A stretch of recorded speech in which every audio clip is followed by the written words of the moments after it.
And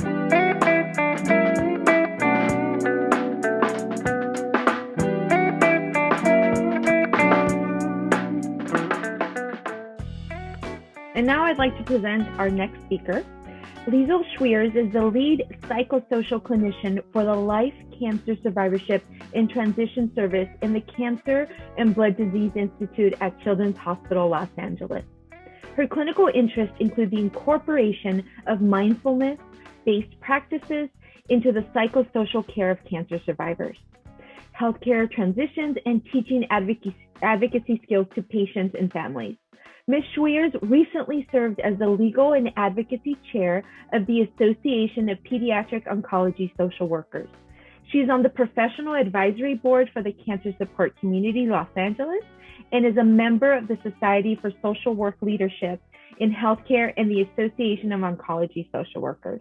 Please welcome Lisl. All right. Thank you again to all the folks, all the great folks at Cancer Support Community Los Angeles for inviting me to speak to you today about, sort of the nuts and bolts of pediatric and adolescent survivorship, transition, and advocacy. I am a 23-year veteran here at Children's Hospital Los Angeles, and I've been working in our Children's Blood Disease Institute for about 15 years now, almost 15 years. And what I'm going to talk to you about today is obviously through a psychosocial lens. I'm a clinical social worker.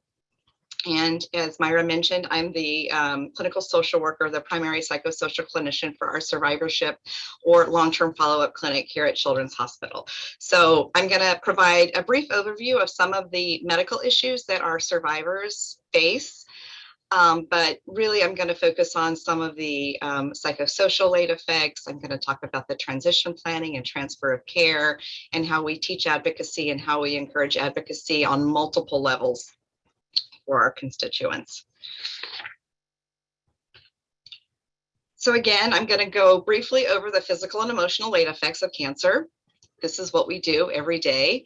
I'm going to talk about some of the advocacy priorities that are relevant to the pediatric and AYA cancer community, but there's also some correlation with adult oncology too, and some of the legislative issues that I'm going to talk about towards the end. And then I'm also going to talk to you a little bit about how we prepare our kids and our teens and our young adults to be good self-advocates to optimize their quality of life over the long term.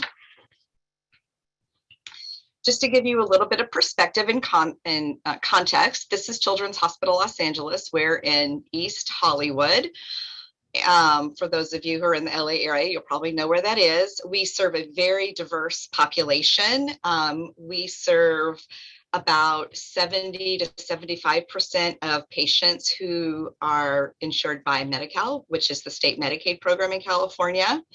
We serve a large Hispanic and monolingual Spanish-speaking community, as well as many other ethnicities and diverse populations throughout Southern California. We also have a global reach. We have a global health center, so we treat children from just about all over the world, including surrounding states. So what I'm going to talk to you about a little bit is really the nuts and bolts, like I said, the nitty-gritty, the practical approaches that we use to take care of kids and adolescents who have had cancer. We do have an outpatient clinic. That's primarily how we practice. We have clinic 4 days a week, and we see about 1,500 patients per year. We serve all oncology patients and patients who were treated with bone marrow transplant, CAR-T therapies. We take children who are also, perhaps they were treated at another facility and they moved to Los Angeles. We take patients from other institutions. We do a lot of work around transition planning and help our young patients transfer their care to adult medical homes about the age of 21. I'll talk more about that in just a little bit. Our core team consists of a nurse practitioner, pediatric nurse practitioner, pediatric oncologist, and new to our team is an occupational therapist. We see new survivors 1 day a week. Those are children who are referred to our program for the primary disease team when they're about 2 to 3 years off treatment. Some teams refer a little bit earlier. Some teams refer a little bit later. They want to hang on to those patients just to really try to make sure that all the on-treatment medical concerns are well managed and under control before they refer to the survivorship program. However, I will say that we are beginning to see survivors a little bit earlier, and we're doing what's called concurrent care. So kids could be still seen by their primary leukemia doctor, and then at about a year and a half, they may be referred to the survivorship program to really start shifting the focus of those visits to really look at coping and adjustment with the new normal, with life after cancer, looking at all the social, emotional, developmental needs of kids as they have experienced a trauma, the family as well, as we know that cancer is a family diagnosis. And so we do a lot of what we call family-centered care here at Children's Hospital Los Angeles, and we do treat not only the child, but the siblings, the parents, the caregivers, everyone who's involved in that child's life. These are the brochures that really, describe what we do and how we do it. These are both available on the Children's Hospital Los Angeles website. The flyer on the left is a document that describes the referral process and what we do. The young lady on the cover was actually treated at an outside hospital, but she came to the Children's Hospital for many years for treatment, for surveillance of her late effects. The flyer on the right describes our transition program. We are Children's Hospital, an affiliate of University of Southern California, and we have a transition program whereby our young adults are usually transferred to USC Norris Comprehensive Cancer Center if they meet a certain criteria and if it's what the patient chooses to do for that survivorship care into adulthood. Again, we see about 30 to 40 patients each week. We do basic psychosocial assessment in addition to the medical evaluation and the teaching of late effects.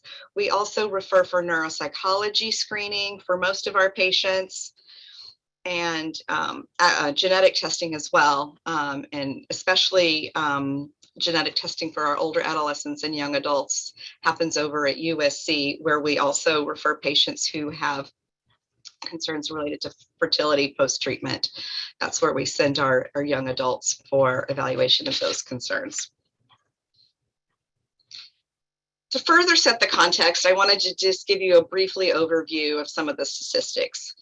Many people don't realize that kids get cancer, but cancer remains and is the most common cause of death by disease among children in the US.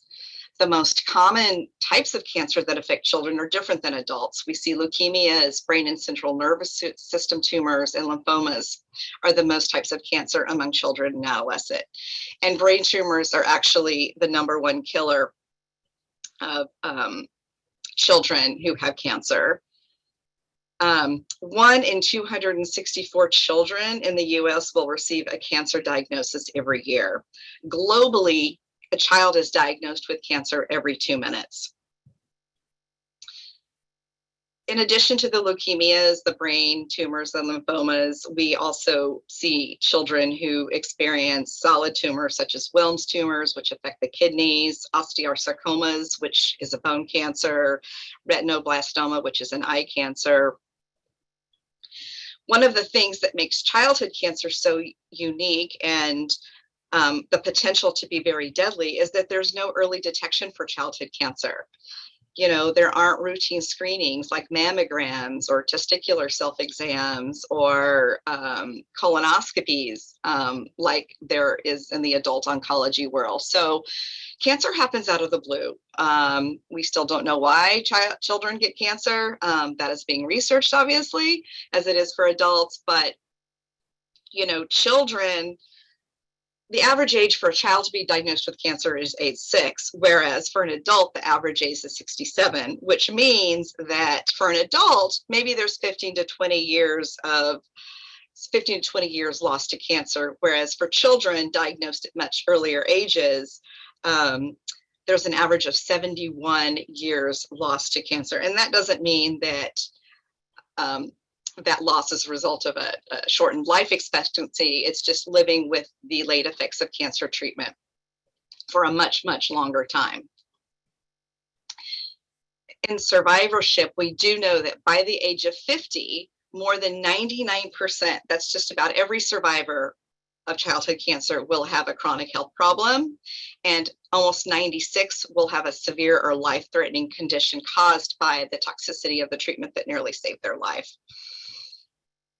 Really, another statistic that I think is interesting is generally 2/3 of all cancer patients will have at least one late effect, even a mild late effect, upon completion of treatment. I'm going to go into this a little bit further, but some of the common late effects, the chronic health conditions that we see in childhood cancer survivors are learning disabilities and damage to the brain, neurosensory hearing loss, vision loss. We see a lot of cardiac toxicity and heart disease, cardiomyopathy. We see secondary cancer. Some of the drugs that treat cancer, one type of cancer, may cause another kind of cancer. We see problems with endocrinopathies. We see infertility. We see growth hormone deficiency. And then, of course, functional limitations due to amputation and surgery and other treatments. So this is basically the journey, right? A child is diagnosed, they have a treatment plan developed, they go through maybe the treatment is surgery, maybe it's surgery chemotherapy, maybe it's surgery chemotherapy radiation, maybe there's a bone marrow transplant, and then the treatment ends. And then, like I mentioned, after about 2 years, a child is referred to our survivorship clinic. But all along this pathway, all along this trajectory is transition planning. And when I talk about transition planning, I'm not just talking about transfer of care. Those two terms get conflated a little bit. Transition planning is really about teaching a young person to understand their health history, understand what it's going to take to stay healthy, and really develop confidence in engaging in conversation with healthcare providers and new healthcare providers as they age out of the system and go to new doctors, being able to describe what their diagnosis was, what their treatment was.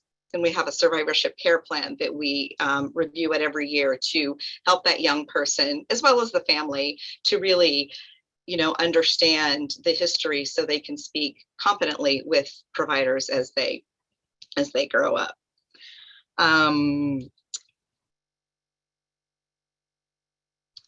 What's not represented in this graphic, however, is relapse. And we do know that a fair number of children relapse, whereby their cancer recurs and they go back into treatment, or they go to more aggressive types of treatment.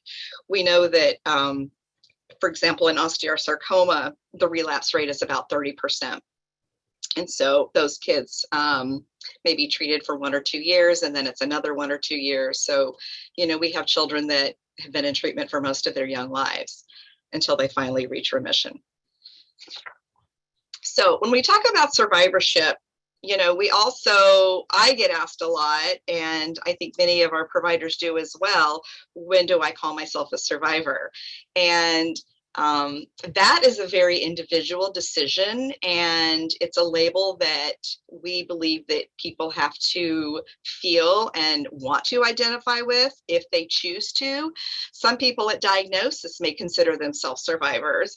Others might wait until they've completed treatment, or maybe 5 years treatment. So really, we encourage folks to consider that label or that identity is just part of the puzzle, right?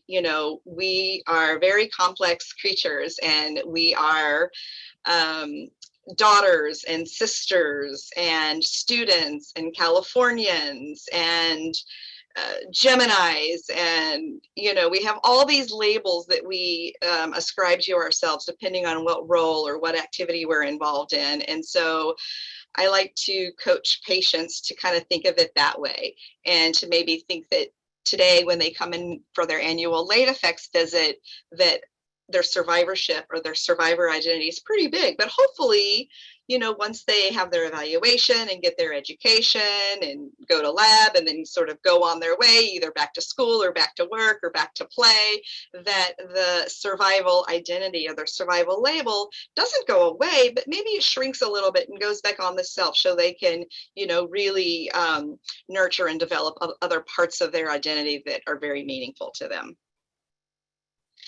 So when talking about survivorship too, we want to look at what is survived. And these are some of the things that we address in the annual visits in the Life Clinic at Children's Hospital.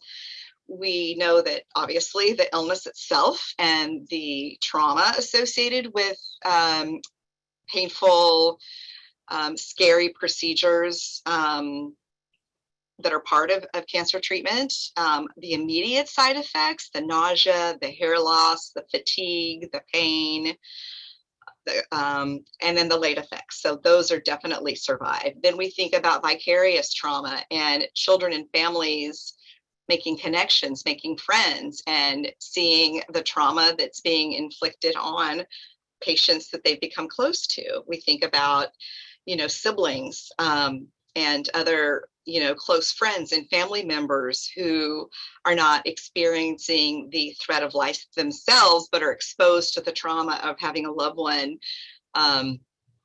potentially facing a life-threatening condition can be incredibly traumatic. The grief and loss associated with the loss of that idealized childhood, a loss of a potential future as someone who may be unable to bear natural children.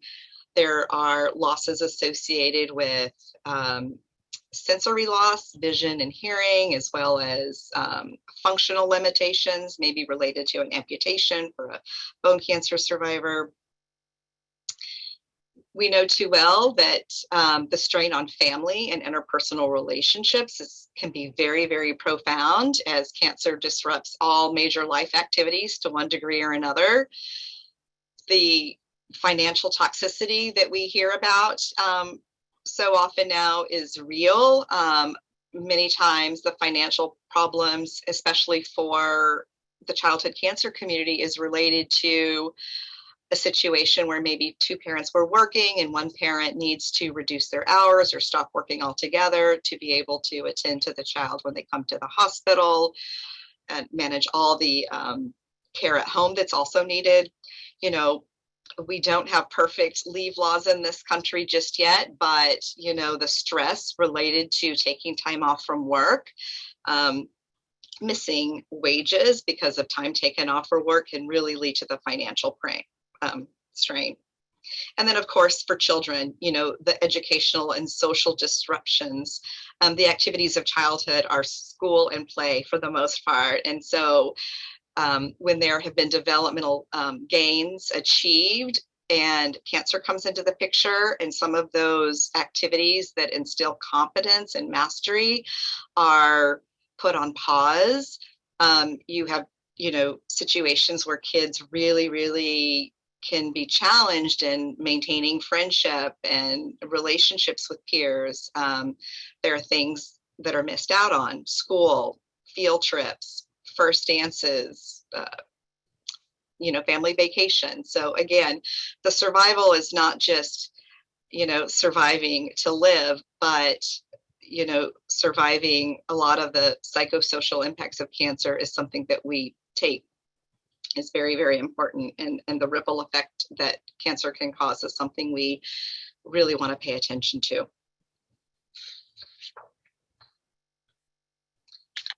The psychological late effects, I know some of our other presenters spoke about the anxiety, depression, the post-traumatic stress. These symptoms are also very prevalent in child and adolescent cancer. These are issues that we screen at every single visit. which is part of our psychosocial evaluation. We use screeners such as the PHQ-9, the GAD-7. We also screen for thoughts of self-harm and suicidality. And of course, with the pandemic over the last few years, someone who was already at risk or vulnerable for some of these psychological side effects and late effects of cancer treatment, those concerns have only been compounded with the isolation and the stress caused by the COVID pandemic. So unfortunately, we're seeing a lot of kids really, really struggling to get their grip as far as their, not their grip, but their footing to kind of get back into that normal routine. These are some of the concerns that survivors express to us. There's the fear of recurrence. There's that always, when is the other shoe going to drop, right? Every lab test, it's a waiting game. It's a holding of a breath to, anticipate whether or not the child will recur. And then there's something called survivor's guilt.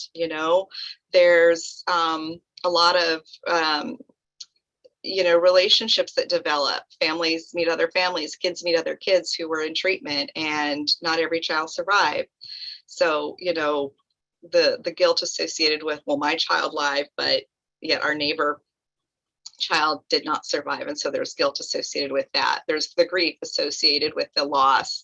And as I mentioned, the loss of that normal life. There are cognitive changes due to some of the treatments that affect learning, interpersonal relationships. And as I mentioned, the fertility problems are fairly significant in many of the patients that we see. There are anxieties around body image, self-esteem, disclosure. There are children who were treated when they're very young, and so they may be in a new middle school and have made new friends that have no idea that they're a childhood cancer survivor. And so, we talk a lot about disclosure, about when to tell, do we tell, who do we tell, how much do we tell?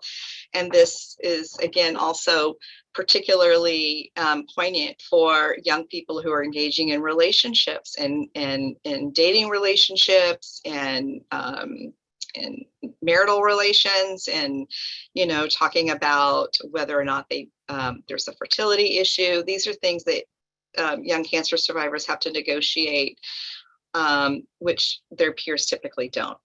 And then, of course, the financial toxicity, the access to healthcare, access to the right kind of healthcare, insurance, the medical debt. Those are problems that persist well into survivorship that are definitely stressful and can cause distress for many families. However, as we learned yesterday, I loved Bill's quote, turning grief into glory. So on the flip side of post-traumatic stress, we see a lot of post-traumatic growth. We see new opportunities and possibilities that are established. We see kids who had an amazing doctor or nurse or physical therapist who now wants to, be a healthcare worker in the future. They see the possibilities. We see some definite positive changes in relationships as well. Families can be challenged, relationships can be strained, but they can also be brought closer together. Learned resilience, we see that quite frequently. Children reflect back and families reflect back on their journey, their struggle, what they've overcome, and develop a new sense of confidence. There's a greater appreciation for life. We see a lot of young people who are wise beyond their years. They understand, the risk that they carry and how they have overcome, and have maybe a greater appreciation for life and see opportunities to seize the day.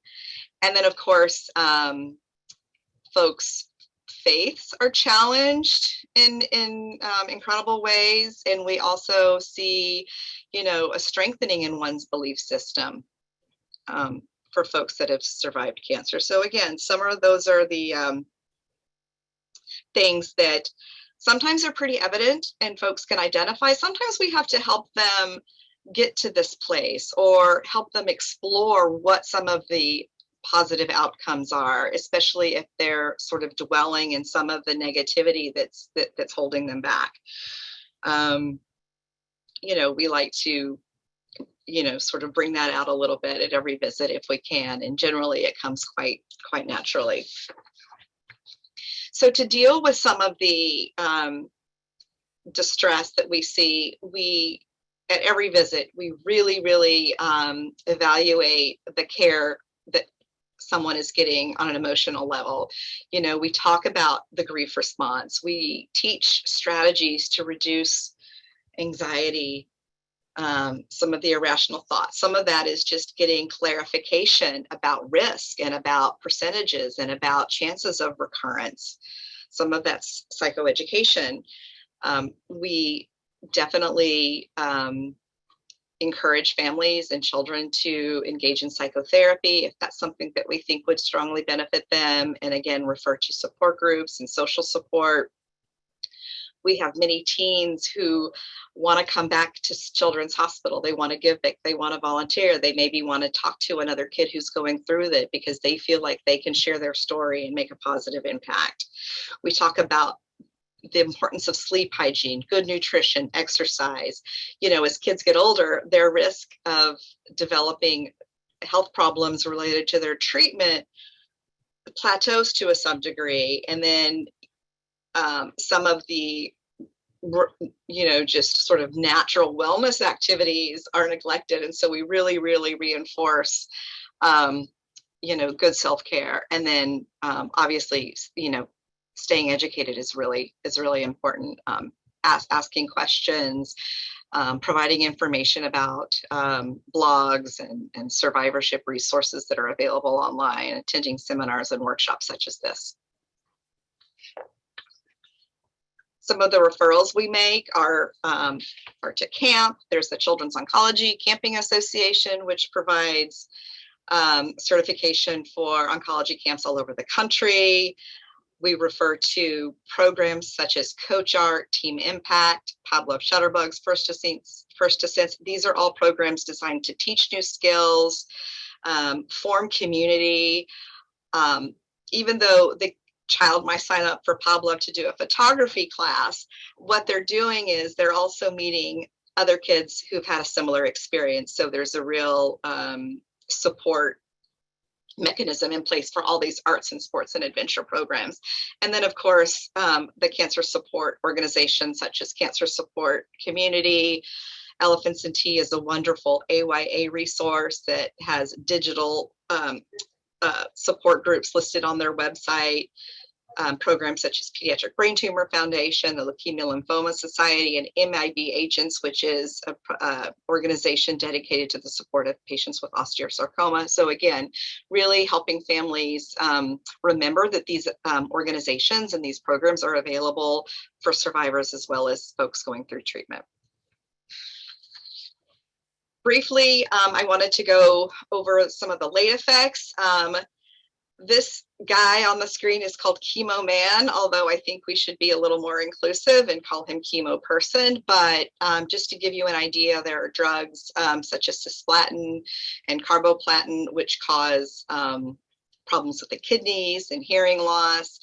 There's a drug called bleomycin that can cause pulmonary fibrosis. There are drugs that cause infertility, such as cyclophosphamide. We know that methotrexate is given for most of our leukemia patients intrathecally, and that can absolutely affect neurocognitive development. The steroids that are used can cause cataracts and joint problems. So some of these effects of chemotherapy are present right away, especially something like a drug called vincristine, which we know causes peripheral neuropathy. But many of the chemotherapy treatments, as well as the radiation, we won't see the late effects of those treatments until many years later. That's why the annual surveillance and the screening is so important. Survivorshipguidelines.org is a website that the Children's Oncology Group has developed, and the long-term follow-up guidelines are reviewed and updated every few years. So what clinicians and patients and families can do, they can actually go to that site, they can download the guidelines, they can look up the drug that they received and understand what the potential risks are, but more importantly, what are the surveillance and screening recommendations for that particular drug. So that's pretty much what our nurse practitioners do. They review the treatment history, calculate and write down all the cumulative doses for all the chemos and the radiations, list surgical sites, and then develop sort of an algorithm or a flow chart of what screening tests and recommendations are indicated at particular time points. So again, just to recap, this is what we do in the Life Clinic. You know, we do the risk-based screening to hopefully identify any potential late effects early on. So intervention can occur sooner rather than later. We educate. So we educate parents, we educate kids as they grow up. You know, every time I go into a room, depending on the age of the child, I'll ask them why they're here. Do they know, you know, what type of cancer they have? What are they doing to take care of their bodies? Health promotion is really, really big, that anticipatory guidance, not only about later cancer screenings that we know, for example, you know, a young lady who receives, you know, mantle or chest radiation, we're going to start mammograms at a much earlier time than their peers. But we also talk about safer sex and getting immunizations current, and talking about the importance of exercise as medicine. Sleep hygiene is huge. So we provide some tools to help them gauge their progress and to keep track of things. We also encourage a connection with the PCP. Many times children going through treatment won't see their pediatrician throughout their cancer journey. So we really encourage follow-up with the PCP to get caught up. We refer to the subspecialists for children that have problems such as the cardiac toxicity or kidney problems, endocrinopathies, and then we work on transfer to an adult medical home. Transition planning is something that we do at every visit. And this is pretty much across disease populations at Children's Hospital, where we really, you know, we don't wait to the last minute. Transition can start very early. You know, again, it's about helping kids understand their diagnosis, understand how to take care of themselves, practice, rehearse, asking sensitive and delicate questions. At about age 12 or 13 at Children's Hospital, we generally spend a few minutes alone with each patient to talk about drugs, sex, and rock and roll, and things that they might not be as comfortable or forthcoming in talking about if their caregiver or parent is in the room. So again, transition planning is a forward movement, and teaching self-advocacy is integral in every step along the way. And self-advocacy is really just, again, you know, being able to speak up, knowing who to go to get information, knowing rights and responsibilities. You know, what happens when you turn 18? Well, your private health information is then, you know, yours, and you decide who to tell and whether or not you're going to include a parent or a friend in your visit. Learning how to problem solve and knowing who to reach out to, and really, you know, figuring out, you know, what kind of life you want to lead, what kind of decisions you're going to start making on your own. That self-determination is really, really important. And so those are the issues and the concepts that we introduce just about at every visit in different ways, depending on the developmental and age of the child. Self-advocacy is also important for parents, right? It's really, really hard for parents of a child with cancer to, you know, realize that they're not always going to be in the exam room, or they're not always going to be in control of the decision making and involved in every conversation. We encourage young people to have a support system involved in, especially in important medical decision making. But again, that authority or that privilege shifts to the patient when our kids turn 18, and we do a lot of counseling around advanced directives and such.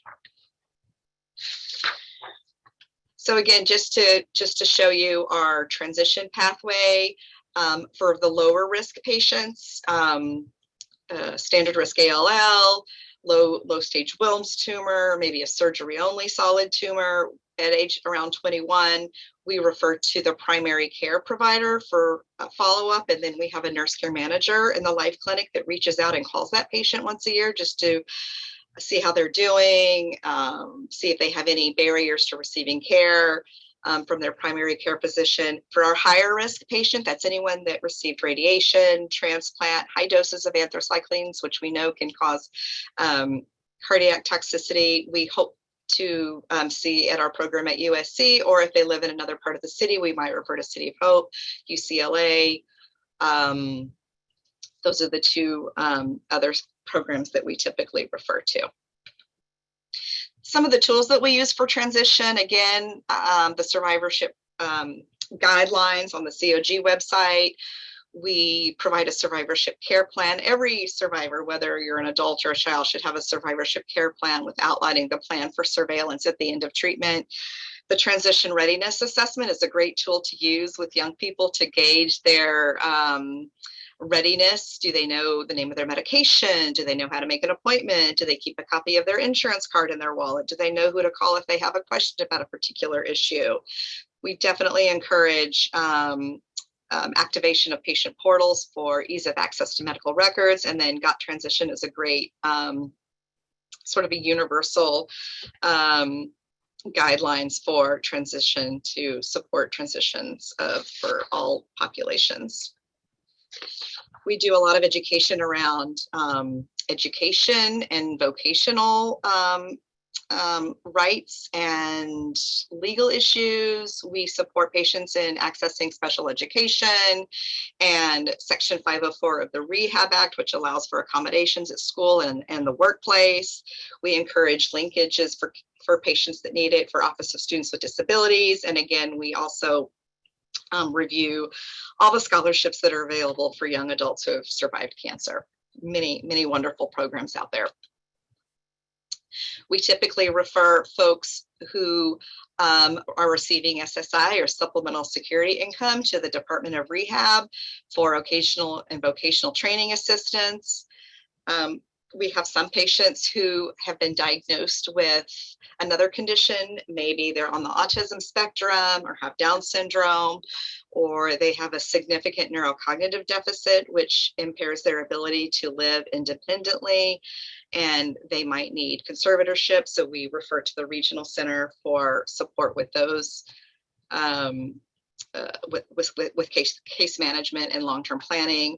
And then, of course, some of the other legal issues relate to long-term planning. You know, living wills and advance directives are for everyone, not just for cancer patients and survivors, but this is something that we review on a fairly regular basis, again, to help that young person understand their right to self-determination and to make those decisions if they become unable to make those decisions.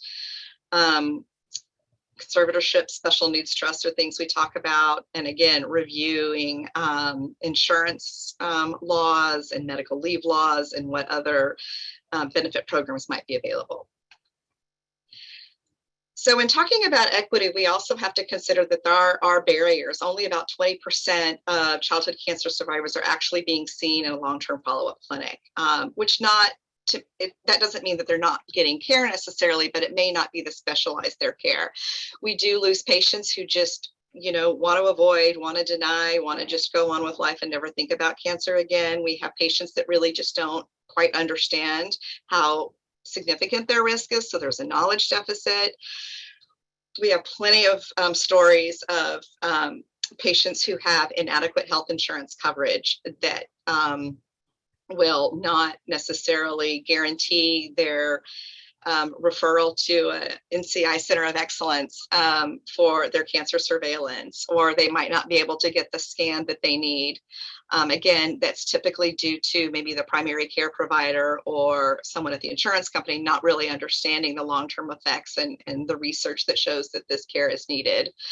We see lingering financial toxicity and, of course, social determinants of health. You know, the social determinants are the environments in which we live, which determine our ability to have self-determination, to access education, healthcare, even food, the hierarchy of needs. And those social determinants can definitely impact whether or not someone has the ability to engage in survivorship care.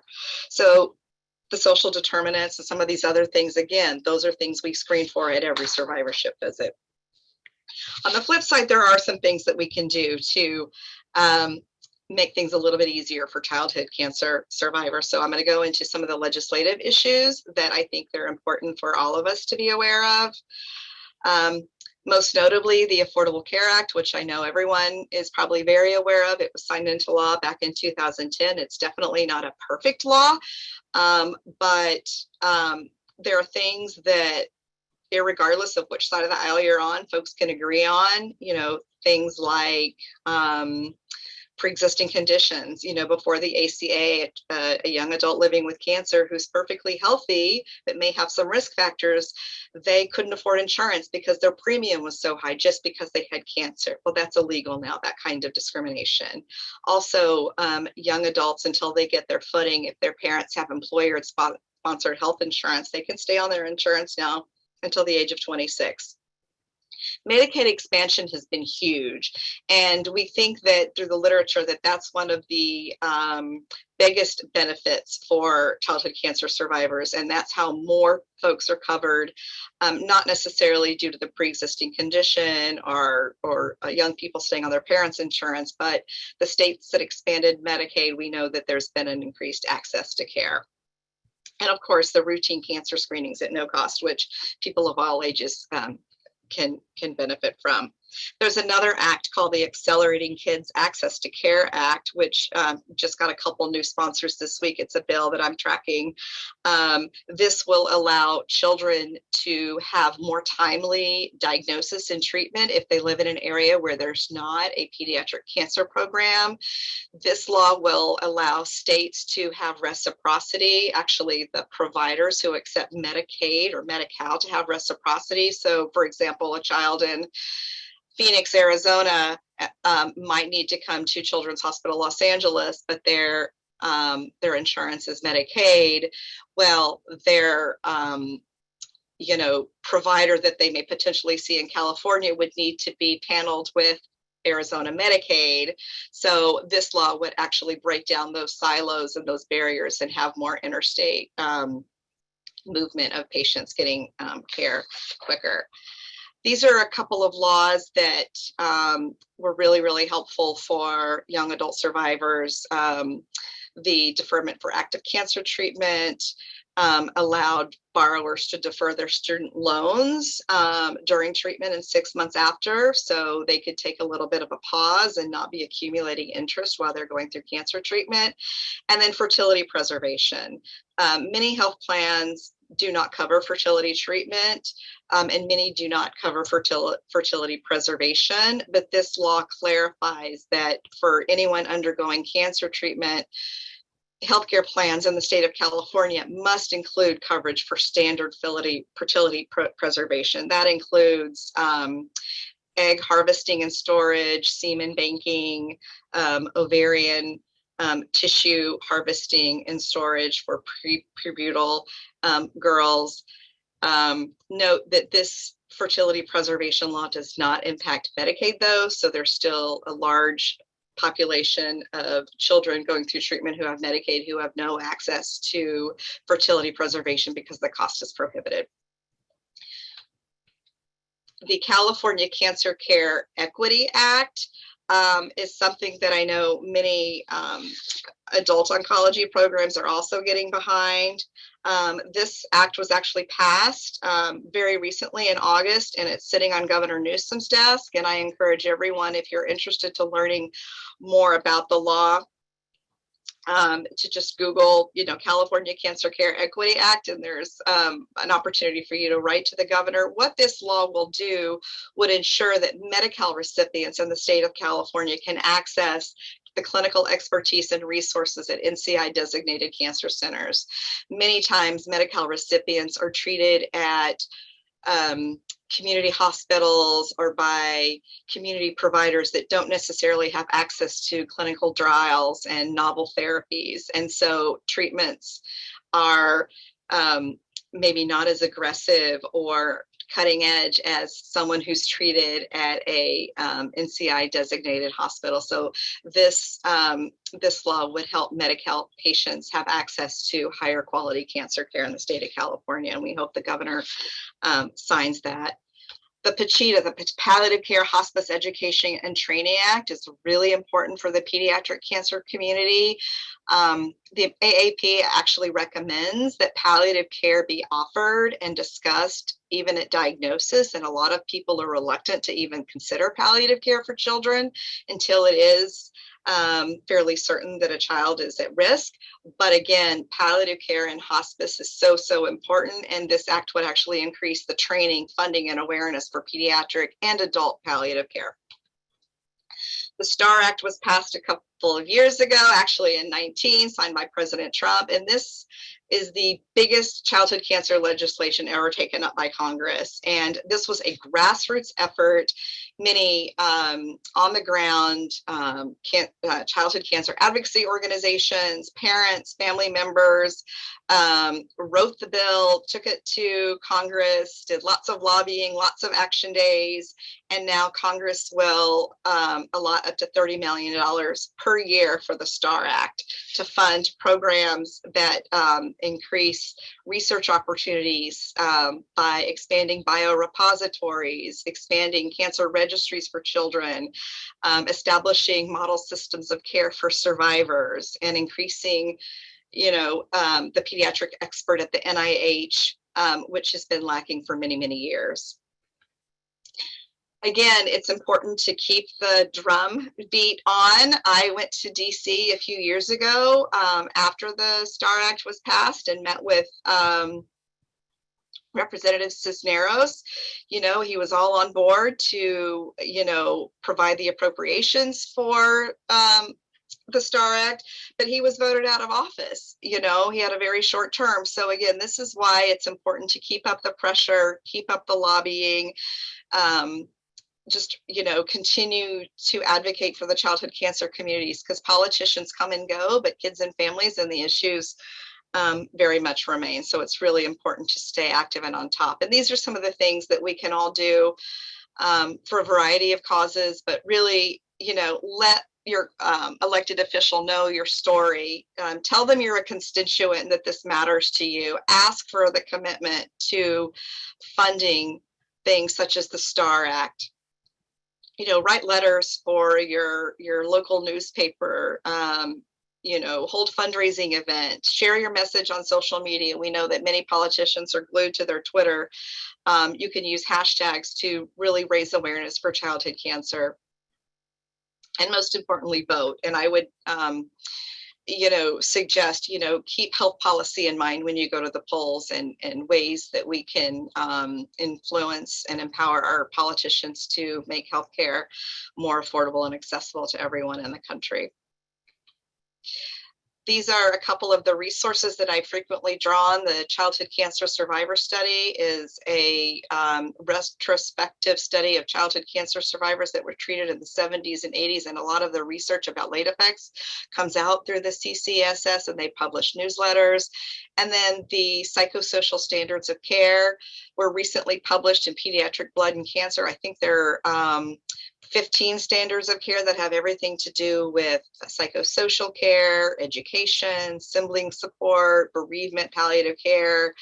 And those are available for patients, families, cancer centers to evaluate how well their center is doing to address the psychosocial needs of children and families experiencing cancer. And with that, I will stop. Thank you very much. Thank you so much, Lisl, for that wonderful presentation on childhood cancers and adolescent and young adults. They're often not an included group, right? And so when we're talking about health equity, we can't forget about children and young adults and adolescents as well. Now we have a few questions for you in the chat room. So the first one is, can you speak to the impact of cancer on a sibling and how to help with sibling grief? Absolutely. I mean, like I mentioned, cancer is a family diagnosis, and especially older siblings, old siblings that are old enough to understand, what cancer is. Maybe there's been an experience of an older relative or someone that they know that died of cancer. Cancer strikes fear. So I really think it's important that when we do our assessments of coping and adjustment, that we definitely include siblings and have private conversations with them.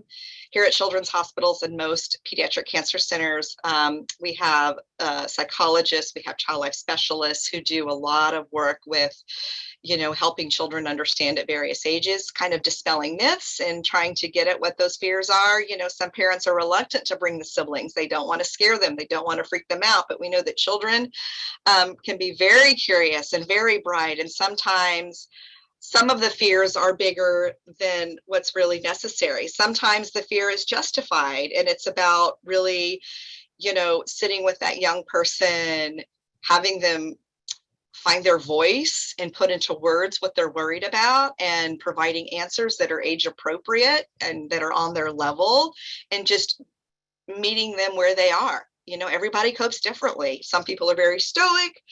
Just, we're going to, get down to business. We're going to get through it. You have parents that become sometimes unavailable physically or unavailable physically. So again, we work with the parents too, to help them understand ways to kind of keep things as normal as possible by including siblings in their emotional care. Thank you, Lisl. As someone who, has had cancer in her family, I very well understand that cancer involves the entire family, right? That diagnosis involves everybody. Our next question asks, what referrals or services do you offer young school-age siblings? Well, it depends on what the issue is. If we're worried about emotional health or behavioral health issues, regression or mood symptoms or acting out in any kind of way, obviously we can refer for psychotherapy, behavioral health. I think, things like I mentioned, the Coach Art program, the camps, those are activities where patients, survivors, and siblings can connect with kids who've been through a similar experience. So maybe they can't go to a regular summer camp. Maybe they can't afford it. Maybe their sibling is still in treatment and immunocompromised and can't do, a regular camping experience or a field trip. So these opportunities are available because most of them are medically supervised or they have medical consultants. And so they're very attuned to meeting the needs of kids and families who've been sick and know what some of the precautions are and some of the psychological needs are. So these, not only do these things teach activities like, piano lessons or karate or cooking, but the providers, the teachers, the coaches, the instructors all have a understanding and knowledge of how to support kids who may not be having their best day and may have other needs that are sort of exposed or brought to the surface in one of those activities. Wonderful. Thank you so much. We're so grateful that there's those opportunities available for children and their siblings as well. So our next question asks, what advice do you have for survivors to find a PCP who is equipped to understand and support the long-term health issues they may face? That's a great question. And it's a problem because sometimes we have health plans that will refer a patient for survivorship care to a medical oncologist who may or may not know anything about the needs of childhood cancer survivors. So, I think, asking good questions, of that PCP, do you have any experience with treating childhood cancer survivors? And if not, would you be willing to learn? Would you be willing to go to the COG website? Would you review the survivorship care plan? Would you be willing to talk to my child's oncologist? Maybe there's a question, maybe there's a concern, we do that. And some patients, will contact us 5 years, 10 years later Maybe it's a young woman who's pregnant and she's seeing a high risk OB because of her cardiac precautions, because of her chemotherapy, and maybe that OB might have a question. And so we remain open to consulting to review what those risks are. But again, I think there's an awareness now, and I know at Children's Hospital, because we're a teaching hospital, we do have pediatric residents now that rotate through the survivorship clinic, so they become exposed to and aware of the needs of childhood cancer survivors, and so it's not quite so scary or intimidating. Some of these survivorship care plans are 3 or 4 pages, some are 20 pages, right? Mm-hmm. Depending on the amount of treatment and the toxicity. So it can be a little overwhelming. But the good news is, again, that's why we teach our patients and our families to really, really understand and be good advocates, so they could maybe even help their provider understand what their risks are, or get their provider in touch with us or the experts. Yeah, I think sometimes we forget that you can interview your providers, right, to see Absolutely. Who is a good fit for you. And, this next question is actually related to what you were mentioning right now, the survivorship care plan. Someone is asking if you could possibly share the survivorship care plan. They say it can be traumatizing to have to repeatedly dictate history for diagnostic follow-ups and other care, even when it's within the same electronic medical record. And this can be another barrier to survivorship follow-up care. They wanted to thank you. Yeah. So what we encourage our patients to do, especially our young adults, we say download it, have it on your desktop in a file. So when you go see a new doctor, you can offer to print it or email it, and you can say, read this, Well, thank you so much, Lisl. We really appreciate you sharing this wonderful information about childhood cancers in adults, adolescents and young adults. Thank you. Thank you.